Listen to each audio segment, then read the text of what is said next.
Bugün yanımda Cihangir var. Cihangir çok cesaretli bir delikanlı. 3 hafta önce bana geldi.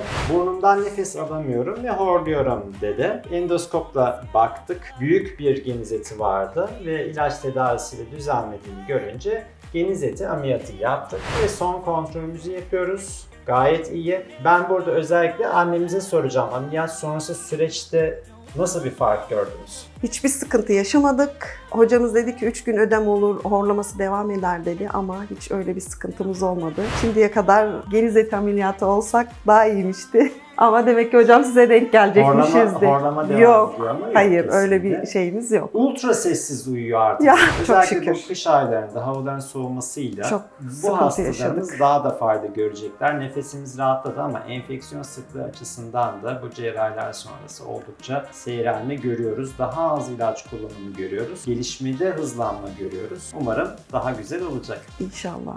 Hoşçakalın.